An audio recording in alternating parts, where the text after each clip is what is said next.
much less of a man am I for it. Yes, I was the first. I will not be the last.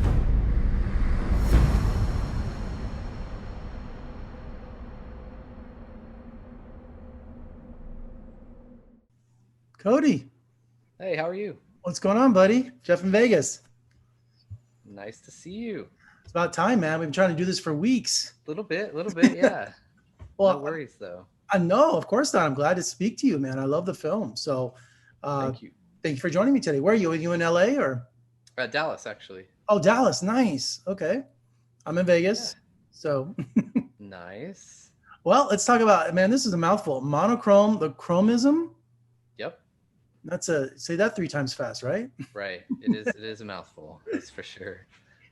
In your movie, Isaac Ward was the first person to turn hue. Can you expand on that?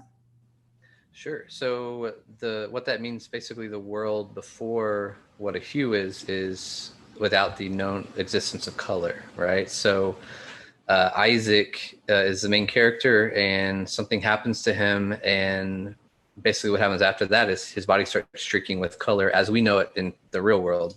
They don't know what color is there, so they say he's glowing, and it's a weird, it looks different. So he starts turning color, and society labeled these people that happens to as hues. So, And would that be considered an allegory, like using color versus no color?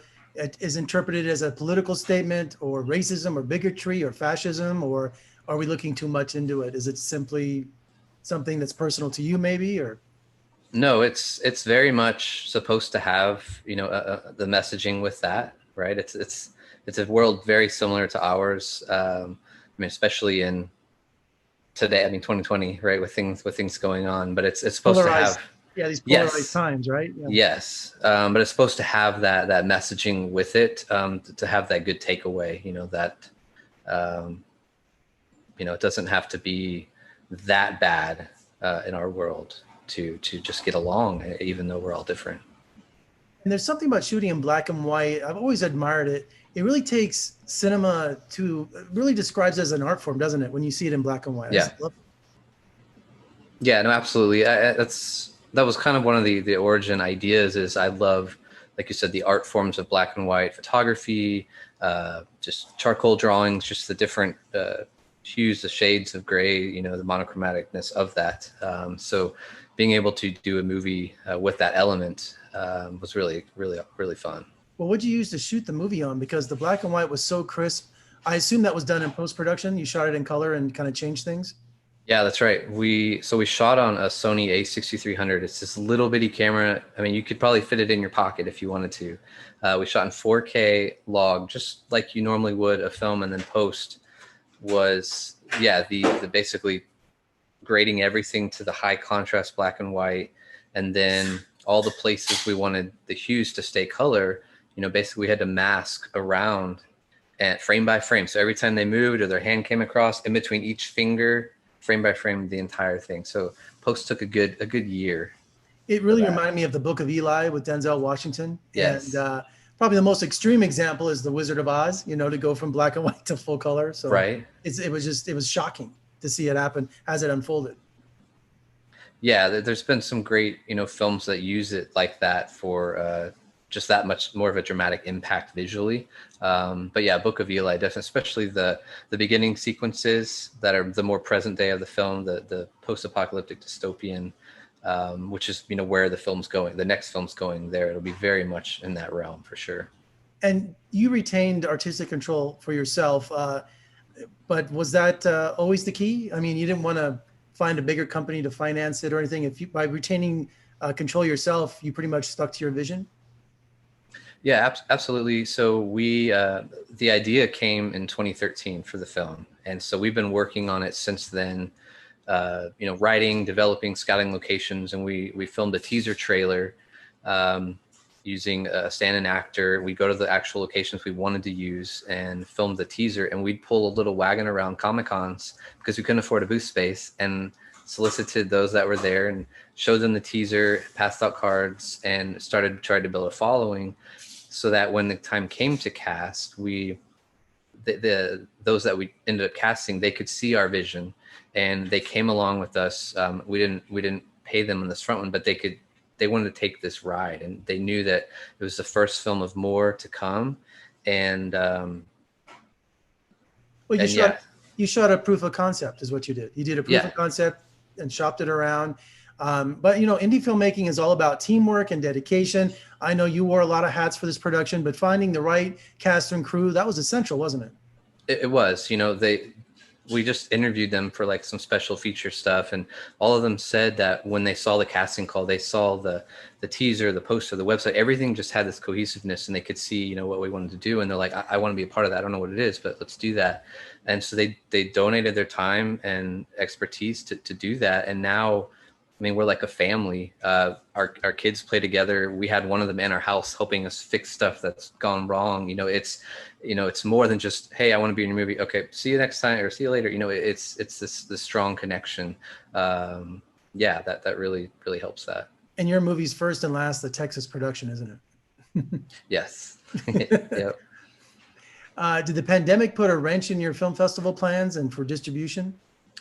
So, kind of going with the question you asked earlier, as far as returning rights, the budget for this, we self-finance is $2,000 basically to put on the film. And wait, you spent $2,000 to make this film? Yes. Unbelievable, dude. Yes. Unbelievable. I pulled in favors. Like, I worked for a hospital chain at the time, so I knew the president, because I had done, the only time I ever worked after hours on anything at that company was for him. And so I was in his office when he was like, hey, I'm making a movie.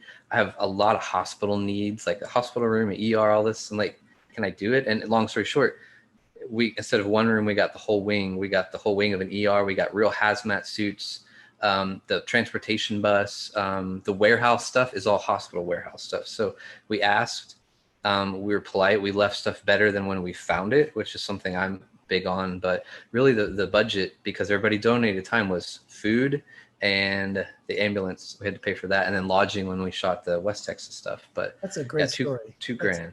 That is amazing. And it's so great when people support local filmmakers like that. I think I have all the cast. His name's Ryan Barnes. I think he was my favorite. Yeah. Really? I just, every time he came back on screen, and it must've been difficult to shoot scenes on street fair with guns pointing everywhere. Was there any concerns? Were you permitted, or did you mixture of permits and guerrilla style filmmaking? Or, cause I kept seeing all those gun scenes. I was like, geez, I hope they have someone, all it takes is someone walking and calling and going, hey, there's a guy with a gun. Yeah. So you're right. It was a mixture of both, because true indie filmmaking is, steal the shot, get it, right? Do what you have to do. And you don't really have money for permits. So half of the street scenes, which were like the running around and the bus at the end, didn't have a permit for that. But we were right outside the warehouse, which we had permission to be in there. But the whole time, if you watch the BTS, I'm always like looking down the street, waiting for a cop car to come and be like, let's break it up, which was dumb looking back, because you spend all that time. We had like 40 extras. And if they come shut it down, you're wasting everybody's time. But the gun scene, we did get a permit. Their concern was we're right below an apartment building, and right around the corner was a DART, like a transport area drop off. So if people were coming in, they made us pass out flyers to let us know what we were filming. But if someone new came in the area, and to hear the things he was yelling, holding a gun, wouldn't work. So we had an officer there. I bet. Yeah. Well, you're in good company, because there's a famous story of Alfred Hitchcock for North by Northwest. He wanted a shot of Cary Grant going into the United Nations building. UN said no. New York City said no. So he had a van across the street, had him arrive in a taxi, walk into the UN building, and he had a secret camera in that van across the street. So it's been done many times. And also for you, how come no cameo in your own movie? Did you forget? No, I'm not normally that. We've got like the producer and our children make cameos, but I'm always holding the camera, and I just never. Yeah. Well, there's sequels, I'm sure. The movie's open for sequels, yes. Absolutely. So next time, be someone in the hospital, or just one line. I think it'd be cool. You got to be in your own movie at least once, or at least trying to get on the bus or something, right? I had never even thought about it, but I'll have to work that in for sure. And I love how you give everyone a final, and during the final credits, you give them a shout out. I love when they use the actor and show their name. Like, I just think that's real classy. So that was a good job on that. Thank you.